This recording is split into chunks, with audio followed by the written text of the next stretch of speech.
तर स्पायरोमेट्रीमध्ये काय काय बघणार आहे आपण, तर volume as a function of time म्हणजे डायनॅमिक व्हॅल्यूज, आणि व्हॉल्यूम एक्झेल्ड अगेन्स्ट फ्लो, तर फ्लो व्हॉल्यूम लूप पण आपल्याला कळणार आहे. तर केजोने चांगलं दिलं आहे. डायनॅमिक आणि स्टॅटिक व्हॅल्यूज कळतील तुम्हाला. स्टॅटिक व्हॅल्यू म्हणजे तुमच्या सगळे लंग व्हॉल्यूम्स आणि कॅपॅसिटीज. डायनॅमिक व्हॅल्यूज म्हणजे तुमच्या ज्याही FeV1/FeC आहेत त्या.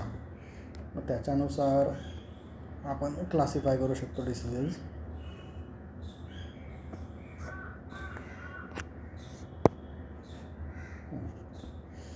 तर एजनुसार फरक पडतो, इलॅस्टिसिटी जाते, कंप्लायन्स कमी होतो, FRC वाढतं, कमी नाही होत, FRC वाढतं. जेंडरनुसार मेल्सच्या व्हॅल्यूज जास्त आहे, हाईटनुसार स्मॉल लोकांच्या स्मॉल आहेत, ओबेसच्या रेस्ट्रिक्टिव्ह पॅटर्न असतील. नंतर रेसनुसार वेगळ्या व्हॅल्यू आहेत. कायफोस्कोलियासिसमध्ये हाईट शंका नसते, तर तुम्हाला आर्म स्पॅन घ्यायचा आहे.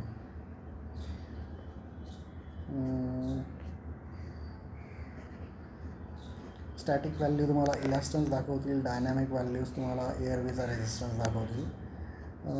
रिस्ट्रिक्टिव्ह असो किंवा ऑब्स्ट्रक्टिव्ह असो, दोघांच्या व्हॅल्यूजची रेंज हीच दिलेली आहे, below 70. Vital capacity for restrictive, FeV1/FeC for obstructive 70पासून चालू होतो. तर TLC मोजणं तर मुश्किल आहे, त्याच्यामुळे आपण व्हायटल कॅपॅसिटी घेतो. आणि रिस्ट्रिक्टिव्हचं डायग्नोसिस आहे व्हायटल कॅपॅसिटी कमी झाली पाहिजे, पण हा रेशिओ चेंज नाही झाला पाहिजे. रेशिओ चेंज झालेला असेल तर ती मिक्स्ड पॅटर्न होऊन जाईल. त्याच्यात त्याची व्हॅल्यू त्यांनी 80 घेतली आहे, इकडे 80 टाकली आहे, म्हणजे 70, FeV1/FeC 70 आणि FeC <80. पण आय थिंक ती आपण 70, हां ठीक आहे, अबव 70 माइल्ड आहे, ठीक आहे. फॉर ईज आपण 70 घेऊ शकतो. रिस्ट्रिक्टिव्हचे कॉजेस काय आहे, लंग पॅरन काय मग असेल, प्लुरल असेल, न्यूरोमस्क्युलर असेल. नंतर कॉजेस ऑफ ऑब्स्ट्रक्टिव्ह नॅरोईंगमध्ये अस्थमा असेल किंवा एम्फायसेमा असेल, किंवा त्याच्यात तुमचे सिक्रेशन्स जमा आहेत, मटेरियल किंवा एक्सटर्नल कम्प्रेशन पण असू शकतं.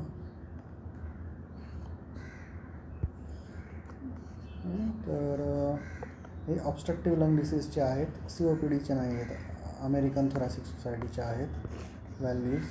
पहिली तुमची FeV1/FeC 70च्या खाली असली पाहिजे. त्याच्यानंतर मग FeV1च्या व्हॅल्यूज दिलेल्या आहेत. त्याच्यानंतर मग FeV1च्या व्हॅल्यूज या रेंजमध्ये असेल तर 70, 60, 50, 34. आणि गोल्डच्या क्रायटेरियामध्ये मग त्या 80, 50, 35 अशा आहेत. 80 ते 50 मॉड, 50 ते 35 severe, below 35 very severe. FeV1/FeC पहिल्यांदा 0.7च्या खाली असायला पाहिजे. मग त्याच्यानंतर गोल्ड्सच्या क्रायटेरियामध्ये त्यांनी असं केलं आहे 80, 50, 35. आणि ATSचा सिम्पल आहे, त्यांनी 3च कॅटेगरी ठेवला आहे, 50, 35. त्यांनी माइल्ड कॅटेगरी नाही ठेवली आहे अमेरिकन थोरॅसिक सोसायटीने COPDमध्ये. हा पहिल्यांदा असायला हवा. नंतर FeV1 80, 50, 30 आहे का, ठीक आहे 30. आणि ATS 35 आहे का, 50, 35, <35. याने सिव्हिअरिटी ग्रेड नाही केली, फक्त 1 to 3 पेअर केलं आहे. ग्रेड 4 नाही आहे, याच्यात ग्रेड 4 आहे. रफली 4 क्वार्टर्स आहेत. 80, 50, 30, इकडे 50, 35. रिव्हर्सेबिलिटीसाठी 12% किंवा 15%, थोड्या वेगवेगळ्या व्हॅल्यूज आहेत. आणि मग ॲव्हरेज तुमचा येतो 25 ते 75 वाला. तर जो मिड एक्सपायरेटरी जो आहे 25 ते 75 वाला, हा तुमचा मीडियम आणि स्मॉल एअरवे दाखवतो. सॉरी, मीडियम पण नाही, स्मॉल, कारण की मग हा एफर्ट इंडिपेंडंट आहे. याच्याने तुमचं स्मॉल एअरवेची कन्सेप्ट कळेल. पण याच्या व्हॅल्यूज आणि याचं इंटरप्रिटेशन नाही दिलेलं आहे. आणि याने जे पुढे लिहिलेलं आहे ते काही कळालं नाही मला. इक्वल प्रेशर पॉईंटची कन्सेप्ट आहे, ठीक आहे, परंतु त्याच्या व्हॅल्यूज नाही दिलेल्या आहे. ठीक आहे. हां, तर मग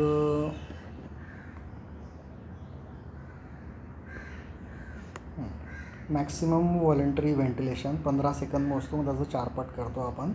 तर युजली एफर्ट डिपेंडंट आहे. तर याच्यात हे पुन्हा पल्मोनरी आणि कार्डियक दोघांचंही दाखवेल.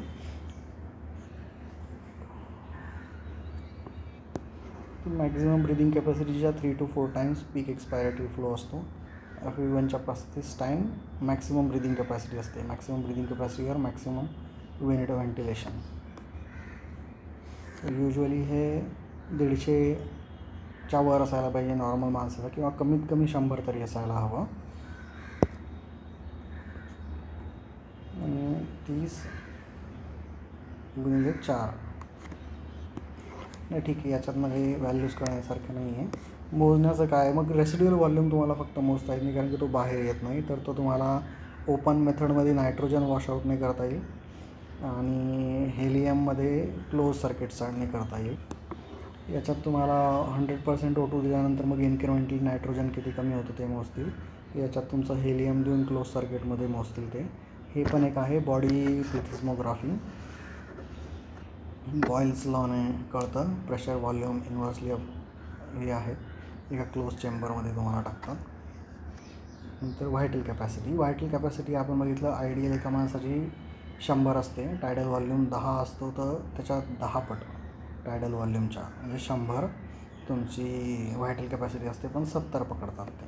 तर ability to deep breath, clear airway, आणि तुमचं ब्रेथ होल्डिंगमध्ये व्हायटल कॅपॅसिटी कळते. तुमचं 25च्या खाली असेल तर 3-3.5 लिटरच्या खाली जाते. आणि एक्स्ट्युबेशनसाठी कमीत कमी 10-15 तरी असायला हवे, विनिंग आणि एक्स्ट्युबेशनसाठी. 70 आहे, 70ची 15 इतक्या खाली गेली. तुम्ही tidal volume, low tidal volume किती सेट करता? 4 to 6. पण मला त्याच्यात बेबी लंग असतं, 6 to 8 नॉर्मल माणसाला घ्यायला पाहिजे आपण. मग त्याच्यात जस्ट डबल, म्हणजे जस्ट 2 टाईम्सच घेतली, ते ॲक्च्युली 10 टाईमपर्यंत जाऊ शकते हेल्दी माणसात, 7 टाईम्स तरी. तर खूपच खाली आणली आहे विनिंग एक्स्ट्युबेशन, म्हणजे बेसिक त्याचं फंक्शन भागवण्याकरता. तर रेसिड्युअल व्हॉल्यूम 2 गोष्टीवर आहे. लंग कोलॅप्स व्हायला बघतो, चेस्ट वॉल ओपन करायला बघते. तर रेसिड्युअल व्हॉल्यूम रिस्ट्रिक्टिव्हमध्ये मसल्स कंप्रेस करतात, त्याच्यामुळे ऑब्स्ट्रक्टिव्हमध्ये एअरवे कंप्रेस करतो, म्हणून COPDमध्ये वाढते. रेसिड्युअल व्हॉल्यूम अस्थमामध्ये कमी होते, रिस्ट्रिक्टिव्हमध्ये कमी होते.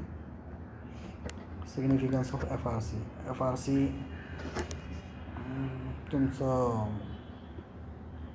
ऑक्सिजनचा रिझर्वॉयर आहे. याची व्हॅल्यू 30 आहे. इकडे 70 आहे, इकडे 30 आहे, म्हणजे 3 Times. Actually FRC should be RV plus expiratory reserve. तर 25-50 असायला पाहिजे, पण ती पण त्यांनी कमी घेतली आहे, 30 घेतली आहे. FRC increases with age with loss of elastic lung tissue. तर सगळ्या व्हॅल्यूज कमी होतात, FRC वाढते एजनुसार. ॲनेस्थेशियामुळे मसल टोन कमी होतो आणि VVIQ पण मिसमॅच होतो, त्याच्यामुळे FRC कमी होते. DSAT होतो. इंट्रा ॲब्डॉमिनल प्रेशर पण सुपाईनमध्ये वाढतं. प्रेग्नन्सीमध्ये FRC कमी होतं. FRC ओबेसमध्ये सगळ्यात जास्त कमी होतो, मग न्यूनेटमध्ये, मग त्याच्यानंतर सेप्सिसमध्ये. तर न्यूनेटपेक्षा पण ओबेसमध्ये FRC कमी होतो because of abdominal pressure in supine position. मग फ्लो व्हॉल्यूम लोकवरनं पण तुम्हाला कळतं काही गोष्टी.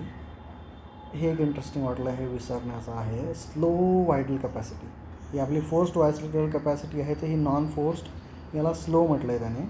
तर फोर्स्डमध्ये तुमचं ब्रॉन्कोकन्स्ट्रिक्शन सिव्हिअरली होतं सिम्पॅथॅटिक टोनमुळे आणि प्रेशरमुळे, पण स्लोमध्ये कंप्रेशन नसतं. तर मग स्लो जर कॅपॅसिटी चांगली असेल किंवा नॉर्मल असेल, तर याचा अर्थ तुमचं कन्फर्म होतं की हा बाबा ही कन्स्ट्रिक्शनमुळेच आहे, ऑब्स्ट्रक्शनमुळेच आहे. आणि इम्प्रूव्ह झाली तरी आपल्याला कळेल की हो बाबा ही ऑब्स्ट्रक्शनमुळेच इम्प्रूव्ह होते. इम्प्रूव्ह नाही होत आणि कमी आहे, तर मग ती रिस्ट्रिक्टिव्ह आहे. हे आपण बघितलं FEV1 एक्सपायर्ड 1मध्ये आहे, हा मिडवाला आहे, स्मॉलर एअरवे दाखवतो.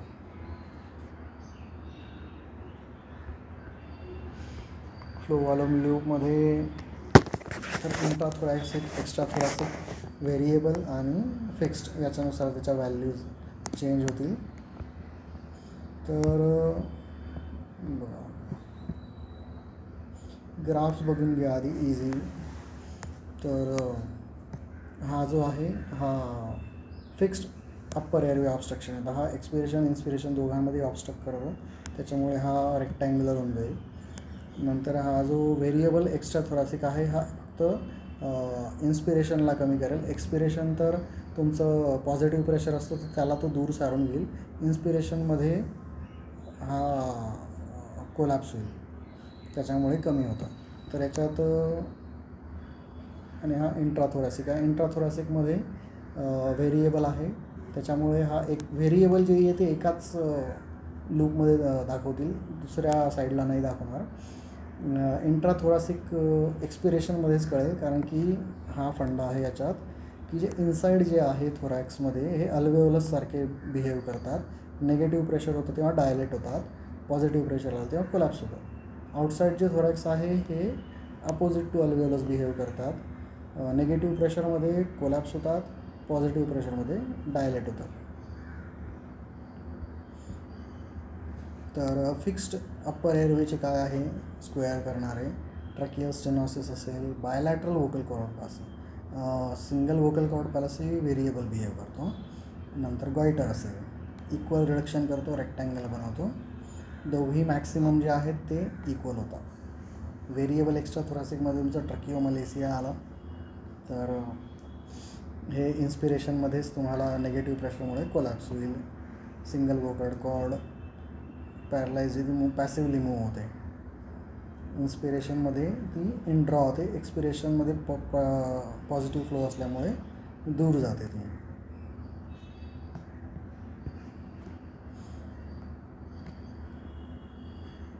व्हेरिएबल पण आपण बघितलं. Variable intrathoracic is distal tracheomalacia आणि bronchomalacia. Mainly affects expiratory limb. Okay, मग आपण हे बघितलं DLCO, डिफ्युजन कॅपॅसिटी आपल्याला कळणार कार्बन मोनॉक्साईडवरनं ट्रान्सफर किती करतो. तर याला ॲनिमिया आणि व्होलेमियाने करेक्शन करावं लागतं. ॲनेमिक आणि व्होलेमिक करेक्शन करावं लागतं. त्याच्या व्हॅल्यूज फक्त 40-60 दिलेल्या आहे त्यांनी मधात. आपण याच्यात बघितलं की न्यूमेक्टोनमध्ये 30-60चा चार्ट दिलेला आहे. अबव 60 आणि बिलो 30 to 60 तो क्वेश्चनेबलचा, तुम्हाला फर्दर टेस्टिंग करावं लागतं, सिपेट करावं लागतं. प्रिडिक्टेड पोस्ट ऑफ DLCO करतात त्याच्यात. नंतर सिंगल ब्रेथ टेक्निक आहे, हेलियम किंवा कार्बन मोनॉक्साईडने करणार. स्मोकिंग किंवा अल्कोहोल त्याच्याने नसायला हवं त्याच्यात. डिक्रीज कशात होतं, एम्फायसेमामध्ये होतं, ब्रॉन्कायटिसमध्ये नाही होतं. पॅरेन्कायमल डिसीजमध्ये होतं, पल्मोनरी इन्व्हॉल्वमेंट ज्याच्यामध्ये आहे त्याच्यात होतं. न्यूरोमस्क्युलर डिसऑर्डरमध्ये नाही होत. बघा, ऑब्स्ट्रक्टिव्हमध्ये एम्फायसेमामध्ये होईल, ब्रॉन्कायटिसमध्ये नाही होणार. नंतर रिस्ट्रिक्टिव्हमध्ये पॅरेन्कायमलमध्ये होईल, न्यूरोमस्क्युलरमध्ये नाही होणार. ते DD आहे त्याचं फर्दर. तर तुमचा जो हा चार्ट आहे, इंटरस्टिशियल लंग डिसीज, न्यूरोमस्क्युलर आणि वॉल डिसीजमध्ये अफेक्ट नाही होत. त्यांनी याच्यात पण ऑब्स्ट्रक्टिव्हमध्ये पण फर्दर द्यायला पाहिजे होतं DLC. ब्रॉन्कायटिस वर्सेस एम्फायसेमा नाही दिलं आहे.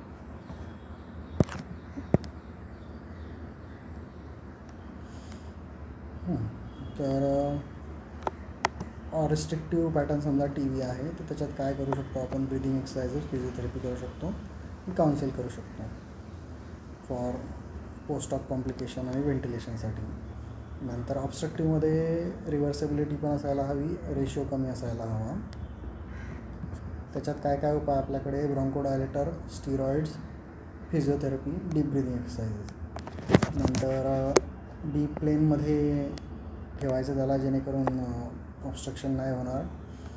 एअरवे प्रेशर्स बघायचे, स्मोकिंग बंद करायचं आहे, ऑटो पीप थांबवायचा आहे, लो टायडल व्हॉल्यूम ठेवायचा आहे, RR कमी ठेवायचा आहे, एक्सपायरेटरी टाईम वाढवायचा आहे. हे आपण वेगळं बघितलं आहे COPD मेकॅनिकल व्हेंटिलेशनमध्ये. नंतर इंट्रा पण आपण त्याला इनहेलर्स देऊ शकतो.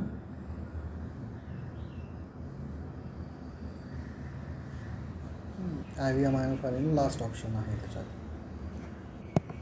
इंटरस्टिशियल लंग डिसीजमध्ये DLCO आधी जाते, बिफोर रेस्पायरेटरी मेकॅनिझम. डिफ्युजन आधी जातं, मेकॅनिकल लेट जातात. त्याच्यामध्ये ट्रीटमेंट काय नाही तुमची, अँटी फायब्रॉटिक आणि अँटी इम्युनिटी तुम्ही ड्रग्स देणार, O2 देणार, FiO2 जास्त देणार. पल्मोनरी हायपरटेन्शन होईल, त्याचं मॅनेज करायचं आहे, फ्लुइड ओव्हरलोड मॅनेज करायचं आहे. तर सगळ्यात आधी FEV1/FVC रेशो बघायचा आहे 70. नंतर मग FVC बघायचं आहे, व्हायटल कॅपॅसिटी लेस दॅन 80. दोघांचं कॉम्बिनेशन. मग त्याच्यानंतर तिसरा फॅक्टर DLCO.